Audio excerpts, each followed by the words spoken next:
right, we're live. Happy Friday. Yep. It's the weekend. Heyo.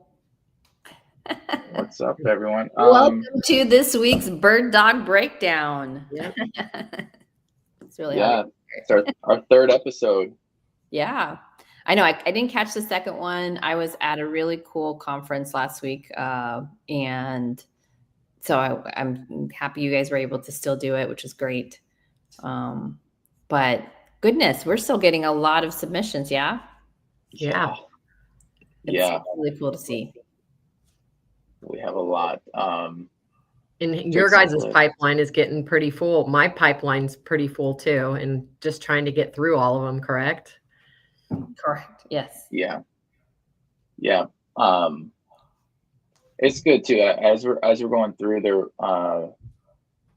there is a couple of mobile home parks and RV parks which I wanted to talk through today too, was why some of them we were able to eliminate pretty quickly, but then another one, it was actually a little bit of like market insight and understanding what's happening in that market. The one in Arizona that we were looking at, that was, I mean, a really great deal on the surface, and then there's some I guess some things you need to understand in the market or what's going on with that deal. And I thought it was interesting because it's doing so well. They're putting a lot of money into that deal, so why would you sell it? And well, not only why would you sell it, but why would you put $1 million in renovations and then take a seller finance that doesn't help you recoup that $1 million fast enough? So like 5% down or something. Yeah, 5% down, and it's like, what? You just put $1 million in there. You're going to bury $1 million in there, and then you're only going to ask me for 5% down. And so it was incredibly strange based on the price point. And I think it's fair for us to talk about this too, where it's like, it was in a mining town, and you should be aware of what longevity that mine has. Mm-hmm.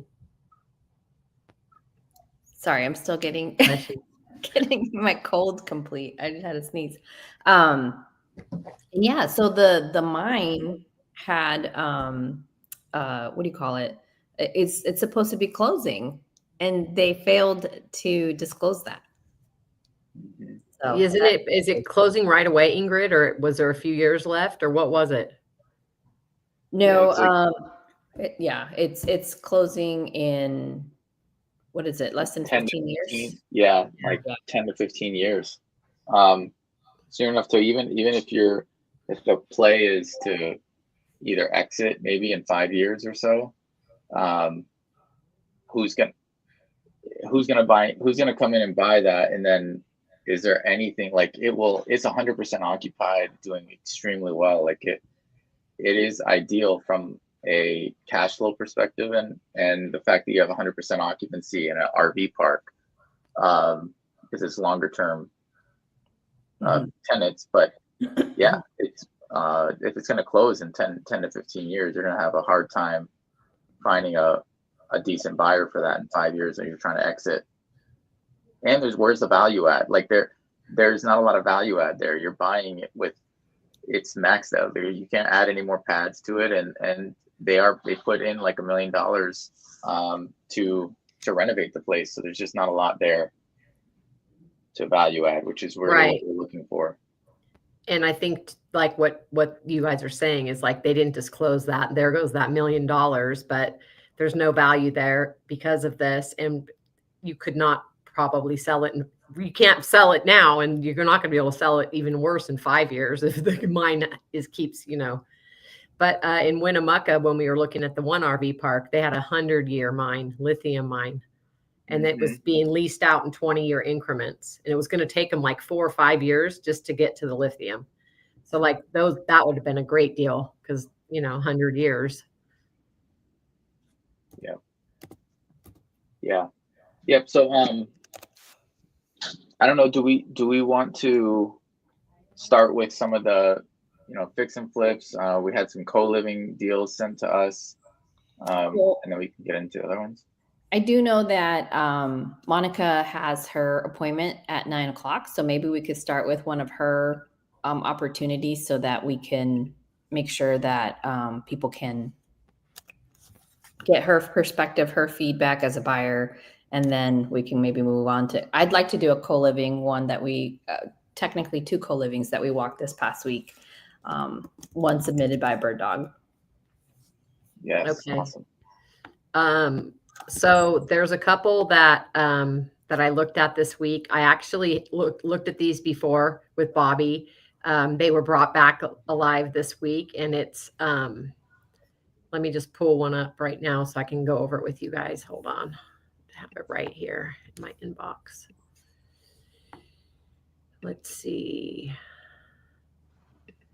So there's this one. It's in Pioneer, California, and it was a hang on, I gotta find the O&Ms from this guy, so just bear with me. Anyway, he called me back. He had sent me these 3. I vaguely went through them because I have a lot going on, but I went through them all.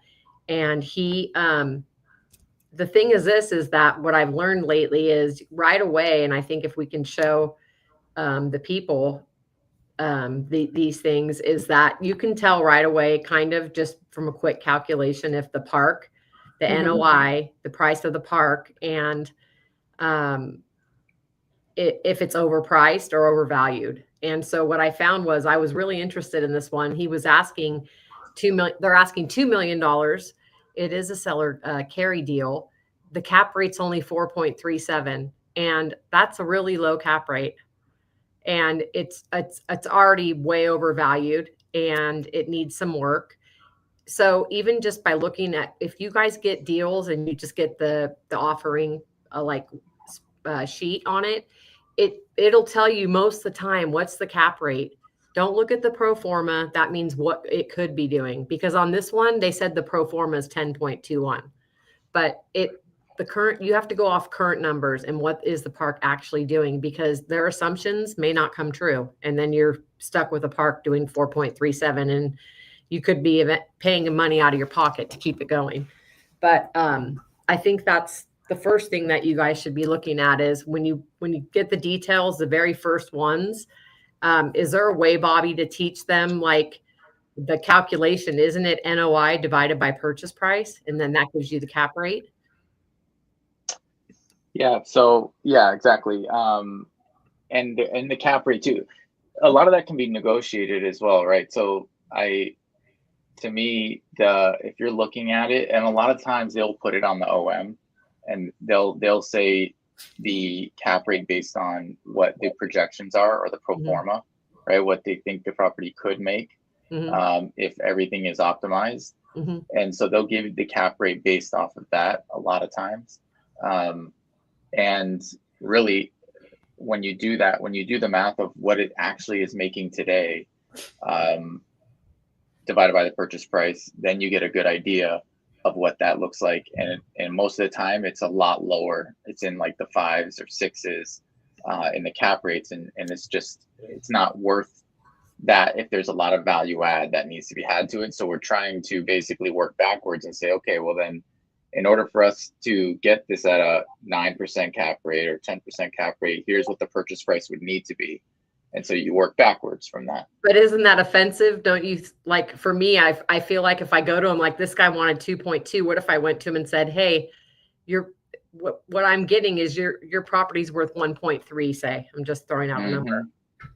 These people might get offended. And then so on these properties, you guys, I asked for the real financials. I got them. And the guy's response to me was this. I just want to tell you guys the response, because it's, because I had emailed them that, I don't know how they're getting their value. He said it was on 3 different RV parks. And he put, Monica, 2 of these 3 have a heavier value add properties. The upside lies in lease up, rent growth. Naturally, cap rates and returns will be lower initially, given the need for an operational overhaul. our pro forma should conservatively reflect the upside potential on these. But basically what he's saying is you have to bank on the pro forma. That's what he's not lying. They do need to have some overhaul. They're all three are great parks, and two of the parks that I'm not talking about right now, because I am still looking at the one that I'm looking at, Buckhorn, there's no way that you're going to get to that purchase price, and they're not going to, like I said, it's offensive if you go. I feel like it offends them if you go in and tell them the truth, like, hey, it's only worth 1.3 million, not 2.2. And I don't know. What is your feeling on it? Don't you think they get offended when you come in and say your value's totally off? And then he comes back and says, oh, it's pro forma. It's because the pro forma it's conservative. It's going to be good. You don't buy properties off pro forma though, do you? Mm-hmm. Yeah, right. That's their job, is to sell based off of what it could do. And then we're buying it based off of what it actually is doing. And there's going to be time and effort, things that we need to do. That's why a lot of these strategies with creative will allow us to be less offensive, to like try and meet them at the purchase price that they're asking for. I mean, at the end of the day too, it'll come down to cash flow. I'd be curious from Ingryd, from your perspective too, just on how handling those things, because it's so if we have to come down significantly on the purchase price to make this worth at the market cap rate, or make it at a cap rate that makes more sense for us, basically lowering the price of the property because it's not actually worth what they're saying it's worth today. How do you handle those conversations around without being so offensive on that? Here's what's really awesome about focusing on larger assets is your feelings don't matter. So especially when you're talking to a broker, and as long as you keep it business, there really isn't a reason for anyone to talk through offensiveness or whatever. Okay. Now, if you have the ability to get closer to the seller and you can start talking about their motivations for selling. So like our ideal avatar to buy from are people who are retiring, right? And so when they're retiring, they want to use this money as their retirement plan. So I think if you're objective to say, look, I would love to buy based on the pro forma, but no bank will allow that. Mm-hmm. No investors will be okay with that. So here's what we can do on a cash deal based on what you're worth right now and how you're performing. However, if your seller is really tied to that number, then we have to talk through how can we make it work so that everyone wins. And so you can actually use that leverage of offending as a way to actually pivot to creative. And hey, I do think we can get closer to the seller number that they're looking for, but we're going to have to ask for carrying terms because that's the way that we can get there. And right. You're just being very realistic, because if you look at any financing, especially when your discrepancy is like $500,000-$700,000 basically here, you're going to pay that in interest. You are. So why not just figure out how you can get the seller that money and still be able to cash flow? So the terms of the seller carry to stick to the number they need, right? Yeah. If the seller wants the number they want, then I need my terms. Yep. Okay. Mm-hmm. Because like you said, it's not really a personal thing. I don't know why I always thought like, oh gosh, we're going to go and offer him 1.3 million. And so you can't worry about that. It's business, right?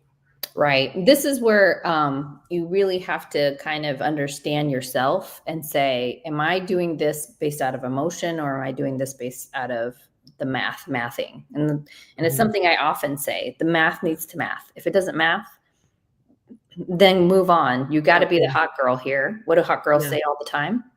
They say no. I know. Be the hot girl. You got to go. We got Sub2 Drew in the comments. Hey, Sub2 Drew. Yeah. So that one, so what could bird dogs do a little bit better so that when they see that something is being offered based on a pro forma, like how can they quickly identify that?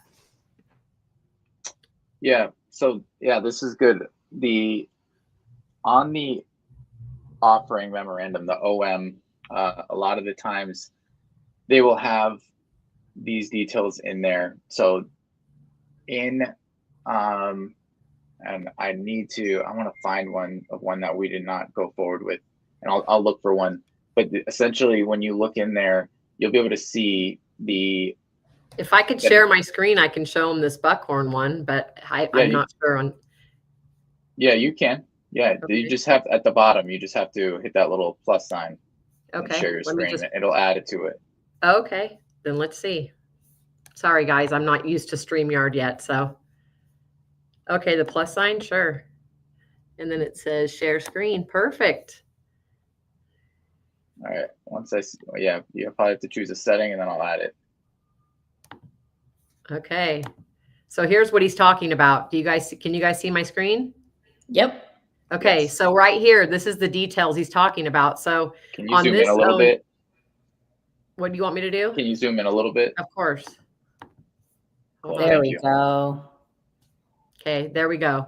So this property details, this is on the second page or sixth page of the flyer. It tells you the current NOI, and then it gives you the pro forma. Sorry, I would have shared my screen earlier. I was talking you guys kind of through this. But Bobby, so is what you're saying, should they be looking at the pro forma in this situation, or if they were bringing you this deal? Yeah, because that's where I would first look. So if our goal, you have to know your buyers, right? And when you know your buyer, okay, and because we've talked about it, we want a cash flow, ideally $15,000 a month once it's stabilized. We need a pathway, a stabilization, like a pathway for us to be able to add more value to that NOI, the net operating income, right? Which the net operating income is your income minus your expenses. It does not include debt service. It does not include that. So, but a lot of times this is what we're being given, because the financing piece now will be that last piece to say, okay, well, given the net operating income is high enough, now we have to account for the debt service, or the financing that we're going to be doing on this. The monthly payment. Is there still enough? Yeah, is there still enough on a monthly cash flows for us to be able to, one, cash flow right out the gate, which is ideal, but within 12 to 18 months, or when we can stabilize this property, is there enough cash flow there to meet our goals, which is 15K or more a month? And so if you see here, the NOI on a pro forma, right? And we could see what exactly this looks like, but a lot of times this is, raising market rents, or maybe finishing or renovating a place and getting that active. There's some other ones as well. Maybe you can cut out some of the expenses, or charge bill back for utilities, little things like that you can raise the NOI. That's why their NOI today is 87,000. Their pro forma is a lot larger, more than double. Incredible. So, vacancy too. They have 18 vacancies out of, they have 48 and 30. Part of it. Oh, it's 30 are occupied. See, so there's another, they're saying like lease up, right? Yep. That's probably part of exactly what they're saying too, as part of, 62.5% occupancy. And so looking at that, okay, pro forma, NOI pro forma is 204. So let's just say 204 divided by 12. So that is $17,000 a month. Yeah. And so $17,000 a month, we're looking for a property that, when stabilized, can do 15K a month. Like, we'll have a little bit of a buffer, because then we can start to negotiate, but there's enough there. At least if you're just doing quick back of the napkin math, if you just take that pro forma, or that NOI that the brokers believe that this property can get to when it's stabilized, and divide by 12, you're going to get a good idea of, okay, is there enough now once we add in debt service or the financing or the monthly payment, whether it's seller financing or to a bank or whatever the case is, what's our monthly payment once we add that in? So in order for us to hit our 15K here, our monthly payment would have to be like $2,000 or less. Now again, but that's fine. Like if you're just doing back of the napkin, if it's greater than our 15K, I think it's good enough for you to like proceed forward and understanding, looking through the OM, is there value add? Where is that value add? Look, and so clearly here they believe there's some value add, which it looks like it's probably the occupancy and all of that. So is that clear? Does that make sense? So if I'm a bird dog, if I'm looking at the deal, what's the net operating income, the pro forma, the projected number, which is going to be a lot higher than what it is today. Divide that by 12 to understand what's the NOI monthly. And that number will give you an idea of like, okay, now I have to account for debt service. But if that's higher than what these buyers are looking for, which in our case is 15K, it's 17K a month NOI.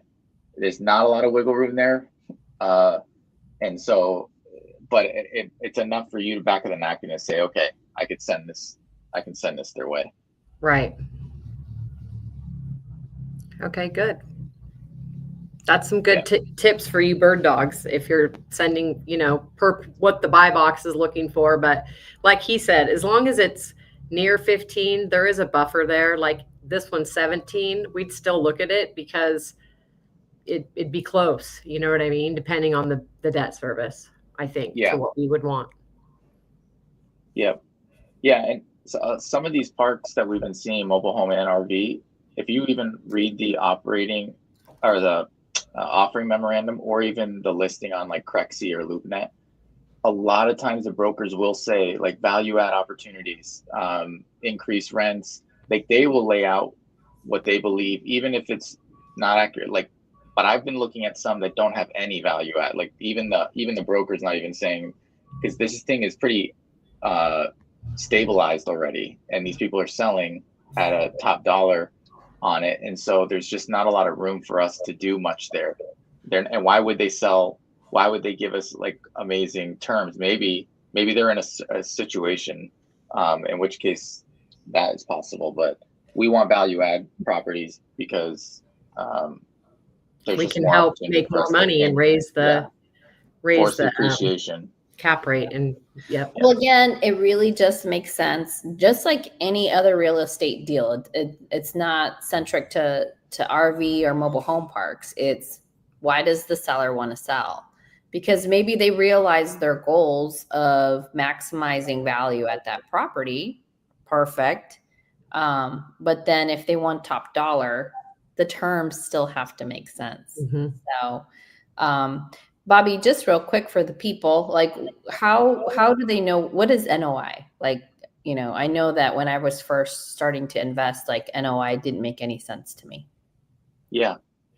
Yep. So did you hear what Pace called it last night? Like think of a net. I haven't. Oh yeah. Well, no, that is, he's actually saying opposite. He hates the term NOI because he sees the word net, and net is usually like, what's the cash in my pocket?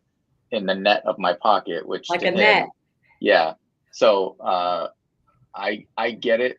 I get what he's saying. And then evaluating on the commercial assets, they're using NOI because debt service is variable. Like they're going to say, hey, how is this property, before you look at how you're financing it, what is that monthly or what is that annual income that's coming in for this property after expenses have been taken out? So it is, what's the monthly revenue coming in, the income, right? Whether it's from your rents of RV or mobile home sites and amenities, laundry, whatever, all the revenue coming in, your income minus all the expenses that it's taking for you to run the park, and does not include debt service.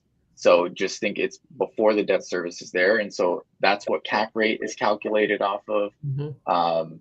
And again, just because financing varies so much. And so like people finance it many different ways. So it's like, how do Yeah, it standardizes it in my mind. Yes, standardized. Exactly. Yeah. Despite the fact that we don't like the name of it, like at least it communicates clearly, like, hey, this is what is being made after those standard expenses, that it doesn't matter who the owner is. That's the expenses that we expect to be pretty static.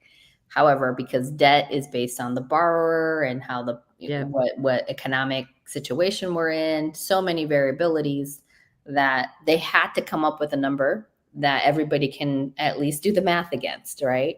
Yes. So I feel like NOI, I don't like the name.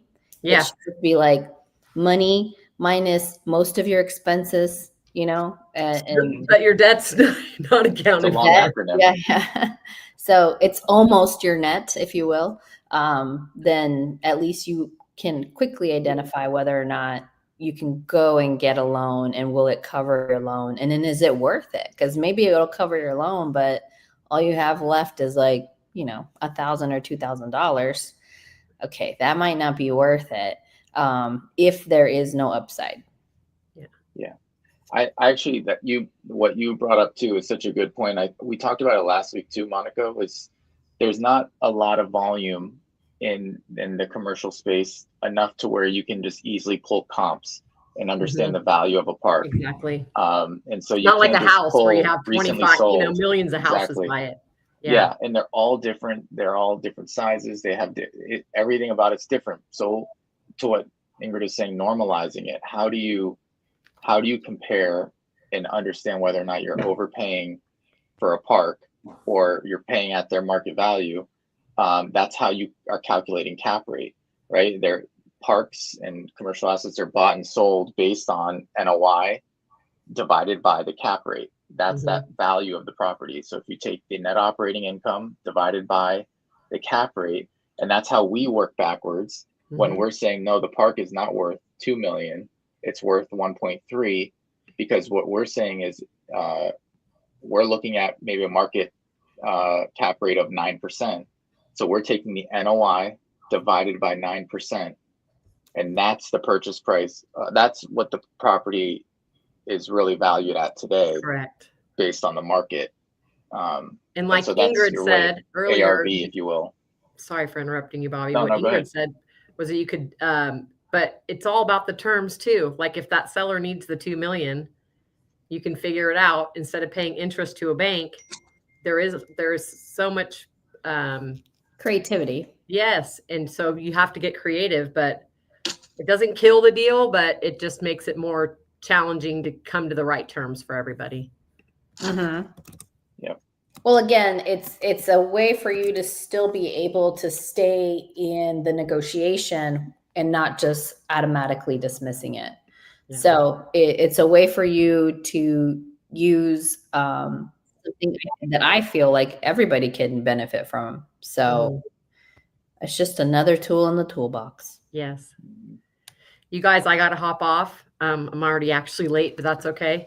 I hope you guys have a great week. If you have any questions, reach out to me either on my Facebook, Instagram, or you can even submit anything through my buy box too with questions. Okay. You guys have a good day. Okay.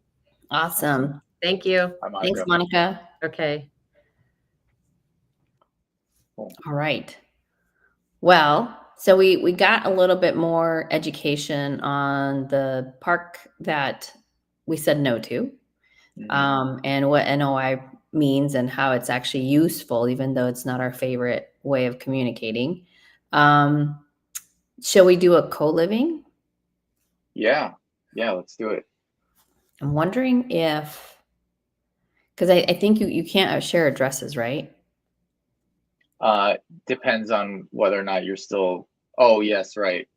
Maybe city, state. Yeah. Yeah. That is what makes this podcast a little challenging, but because we want to be mindful of not getting banned on YouTube and whatnot. So, okay. Well, let me walk through an experience that I went through this week. I had this did not come through a bird dog. It actually came through one of my wholesaling relationships. Before bird dog was a bird dog thing.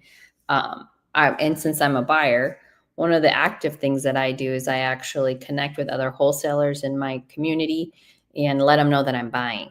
So it's no different than what a bird dog should do as well.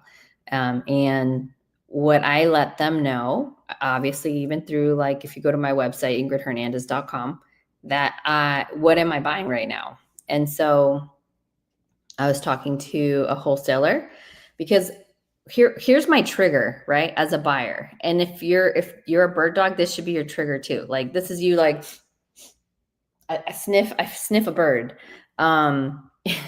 Something like that, right? I'm trying to do the little bloodhound thing, the magnifying glasses out there.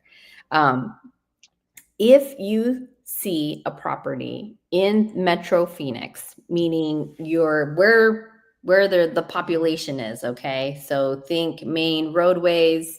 Like, if there's a bus route, you're in a main metro. If there isn't a bus route, you're not in the main metro. It's a really great way to first figure that out.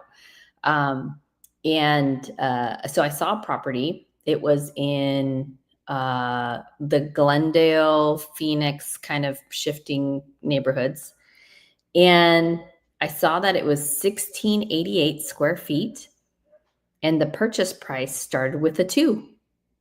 They were asking 215. It was a fantastic opportunity. I was like, wait, what? 215,000? And it's 1688 square feet? That's crazy.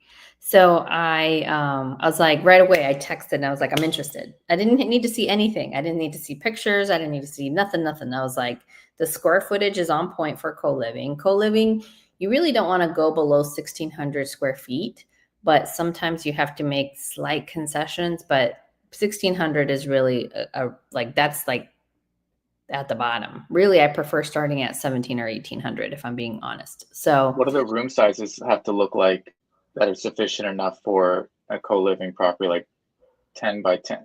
Is there a specific? 8 by 10. 8 by 10. Okay. Mm-hmm. Yeah. And because of my GC, we know we could quickly build 1 or 2 bedrooms, usually like on the patio side of the backyard, right?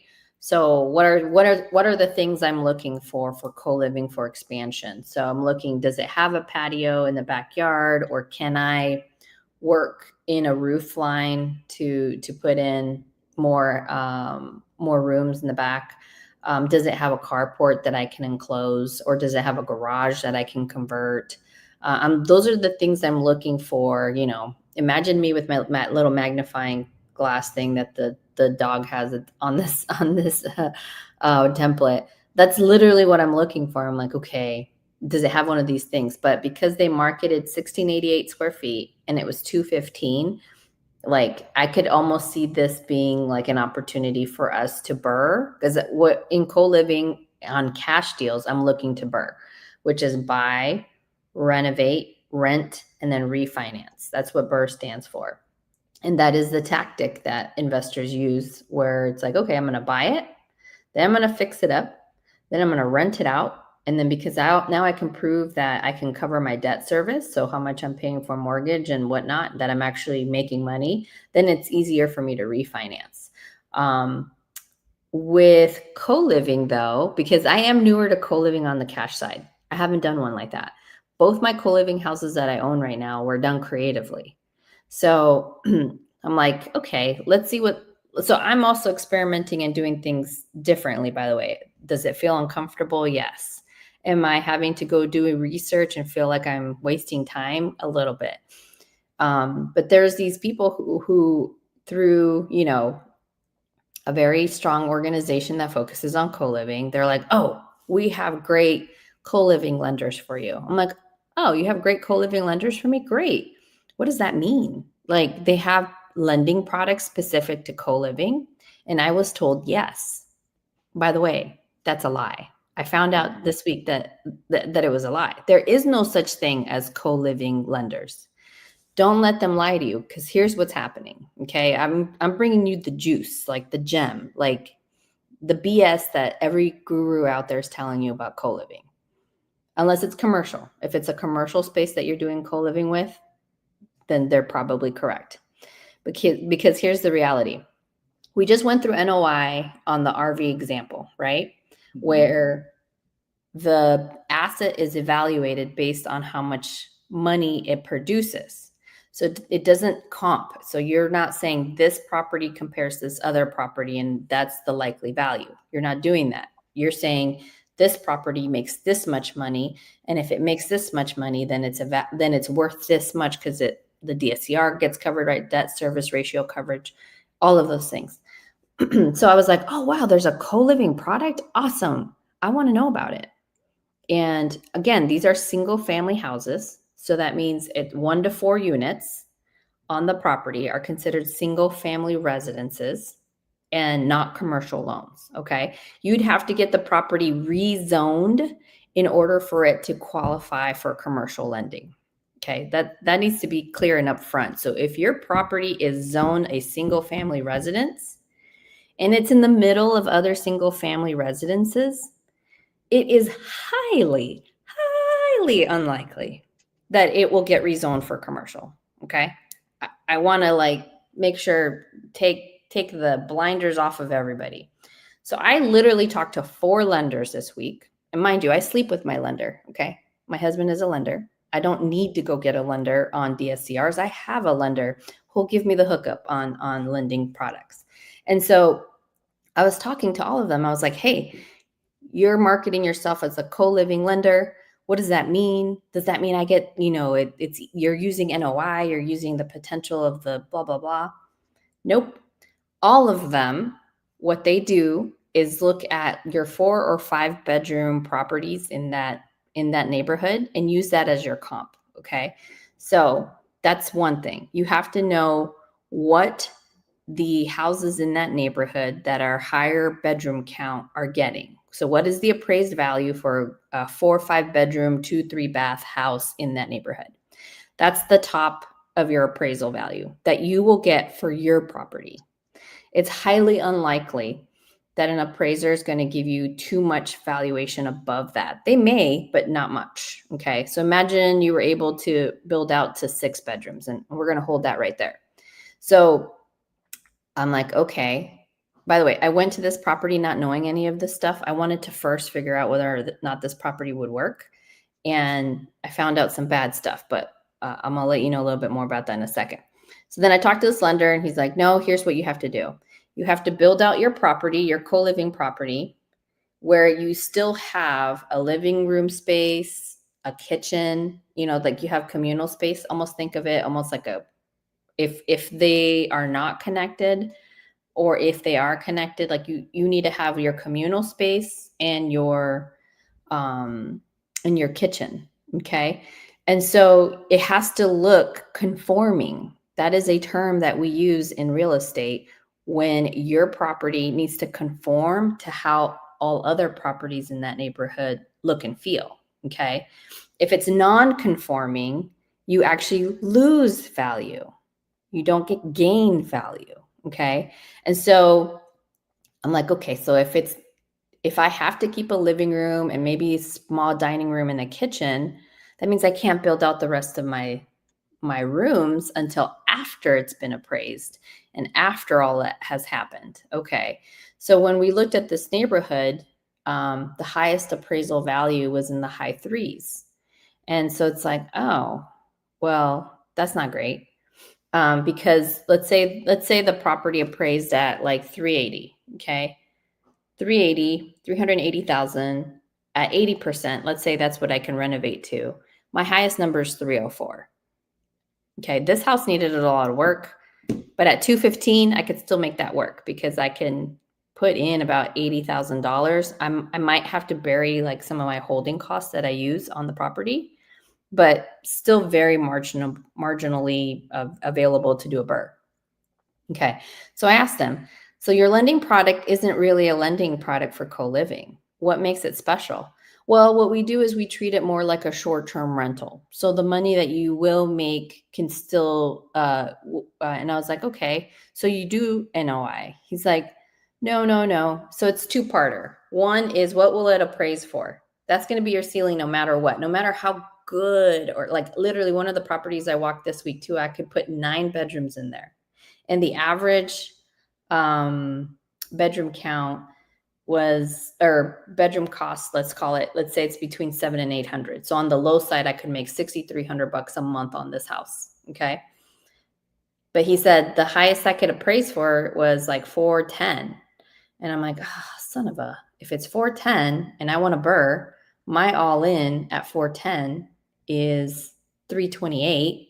And it was being offered at 285. And it needed like $80,000 worth of work. So I'm already in the red on the strategy to take all my money out. Now, if I'm in a position where I can leave money in, that still could work, but I'm not in that position to do that. So I couldn't make it work. I told them what my number actually was, and then I had to move on. They still haven't sold it, so that's good news for me. But anyway, so when I talked to this lender, this is the highest I could go. I'm like, well, crap, you're just a normal DSCR lender. There's lots of lenders out there who will do, let's say they call it STR friendly, because what they'll do is instead of doing a 1-to-1 ratio, they'll do a negative ratio based on what the properties are doing around you, right? So they'll go 1.25 like the negative way. So think 0.75, if you will. Okay. So if my typical rents are 3,000, or let's say 2,500, because that's probably more reasonable to the neighborhood I was in, that means they're willing to assume, let's see. So 25% of 2,500 is 625. So they would add 625. So you're really, they'll give you credit as if you're making 3125. So if 3125 will cover, which is very beneficial. That's actually a good thing. But a lot of DSCR lenders will do that, especially those who focus at all on short-term rentals. So for me, it's like, okay, my husband has a list of those carriers. Like, why I didn't say this, but they were no special, right? They weren't special to co-living. This is how they've been doing things for short-term rentals, and they're treating co-living as if it's a short-term rental. So again, first thing is co-living will only appraise up to the highest bedroom count in that neighborhood, which should be 4 or 5 bedrooms. And then the other piece of this is, if you're going to BRRRR, will the DSCR ratio calculation that they're doing help you actually refinance? So you do want that, I'll call it 125% coverage. For sure, you want a lender that will do that for your co-living house, but it's not specific to co-living. So anyway, I don't know if there's any, I don't know beyond that, right? It's like, okay, but this also means you have a 2 construction process. You're going to construct your property in such a way that you're going to prepare it for it to be co-living, but you're not going to finalize your construction past conforming. So you want to put all your bedrooms, all your things, everything up to the point that is now it's still conforming to the neighborhood, meaning you have a kitchen, living room, dining area. And then after your appraisal and after you close, then you could choose to close those up. I'm like, well, what happens when you refinance? If you have to refinance down the road, you're going to have to include construction. You're going to have to take those walls down to make it conforming again. And then like, this is crazy to me. Mm-hmm. So, but this is what happens, right? This is the reality of like coming into a new asset type, and the market's not prepared for it. I was just going to say, so like, for Airbnb, so like 2008, when it rolled out and they started, it was still very new. It wasn't until like 2018 that they started rolling out these DSCR products that they could evaluate. So like 10 years, like it took enough volume of people. And I was actually just researching, trying to figure out the total increase. As you know, like during COVID, that's when like the boom, the height of Airbnb really happened. But think about, it took 10 years for the lending products to really start to surface, to where people could start to to find those products for short-term rentals, Airbnbs, and what you just said, like completely. Because I remember when I went to a conference in Tennessee, maybe a few years ago now, or 4 or 5 years ago, they were talking about these products like rolling out, and people were so excited about it. And that took like 10 years. And so like co-living is still, although it's not completely new, it's for an investor, it's like a new asset class that like rent by the room is not new. Even Airbnb is kind of doing that. You can do that in an Airbnb if you want. But the products there aren't there yet. I feel it's probably going to take a lot longer, I guess, for them to put something together where they can properly and confidently evaluate them, right? Right. So, it's so interesting that you said that, and that, to me, I'm like, man, that makes sense, because once you evaluate it, so it's one thing to walk the property, see if it's good to go and everything, and then that's when like the real, how many deals actually get to that point, and then you also feel like, oh, I'm not able to finance this thing, right? Right.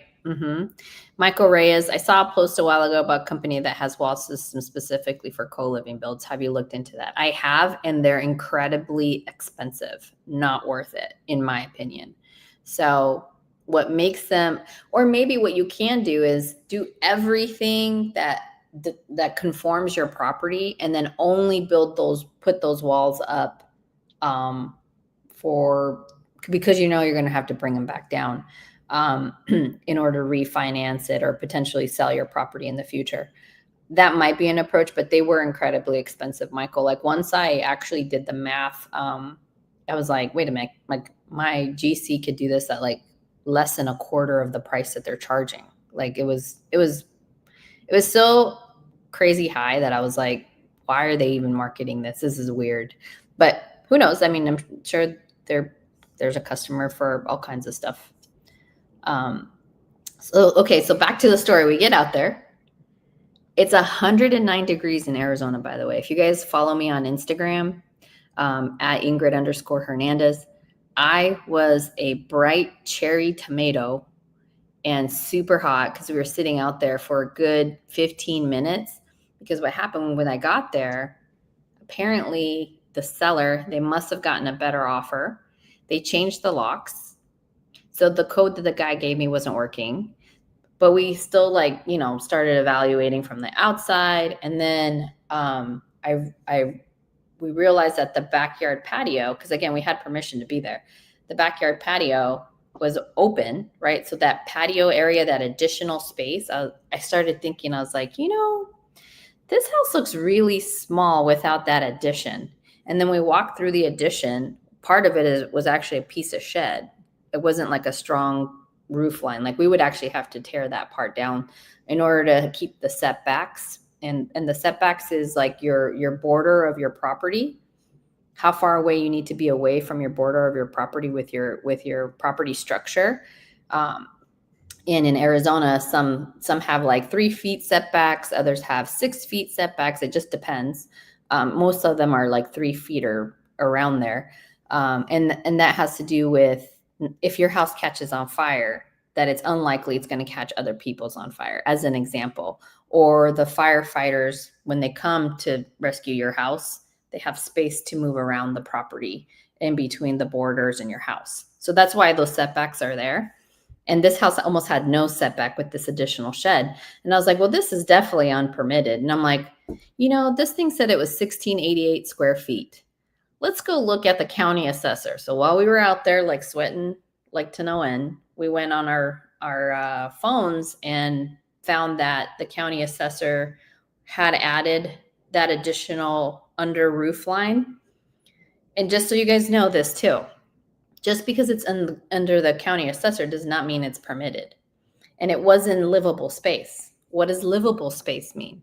Livable space means it's literally enclosed, and it has, at least in Arizona, it has the proper ventilation. It has the egress and ingress.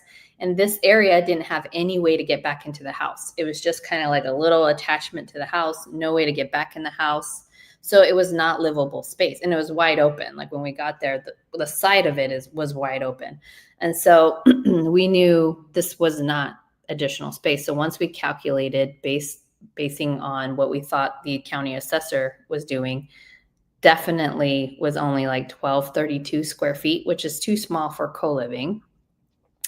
And even still, that 1688 piece, like that 400 something square feet that was on there, I'm like, this is still way small. Like something's being miscalculated here. And just so you guys know this, your municipalities or your cities, they'll look at your roof lines. This is what satellite does now. Like it, and AI products and stuff like that, they can see who's built what. And if you've put roof lines on your property and covered your lot more, they'll just charge you more taxes. Because in for them, you know, it's lucrative for them to valuate your property higher if you've added more roof lines, whether or not things are permitted. So that's something your counties will do. So, because I wonder how often this happens too, like where it's just completely misstated, right? And it's not like it's the agent or the wholesaler or whatever, because the county you're saying is even saying that they're counting that as part of the square footage. Correct. And you had to go and see. So at what point do you, because if you go back and offer even a lower price, like do you put in, could you then build it out and get permitted and all that? It's probably a pain in the butt, but at what point do you draw that line? You're like, it's not worth it. Well, I sent them back the price that I think it could be worth it. And they have to figure that out. So Okay. I don't mind going through the permitting process and adding square footage. I've done it for several of my homes. I think City of Phoenix is pretty fair on affordable housing stuff going on right now too. So I feel like they're very flexible. And that's where we were in Phoenix. So yeah, it just really just depends. Yeah. And you want that higher value, because when you're going to go refinance, you want that appraiser to count that additional square footage. You don't want to be appraised at 1232. You want to be appraised at 16, whatever number you end up in. So that's something as an investor you have to weigh in. Like, is it worth the hassle? Now, if it's a marginally smaller area that, you know, maybe you lose out on 30,000 or so, maybe it's not worth it. But oftentimes it is worth it. Yeah.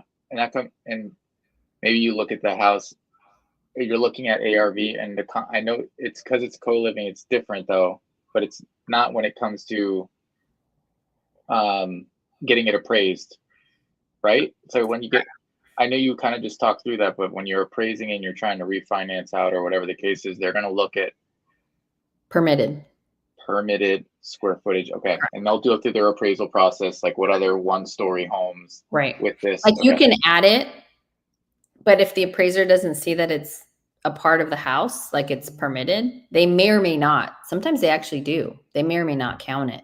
So you just have to bank on the fact that they may not. So how are you moving forward?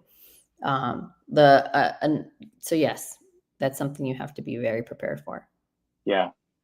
Okay, cool. I hope I hope they end up coming back. And was that the only, I know we have like 5 minutes. Well, I walked another house, which would have been super. So that 1688, that was actually 1232.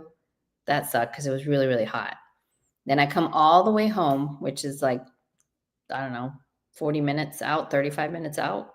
And then I get another opportunity right near where I was. And I was like, son of a gun. So I had to drive all the way back out.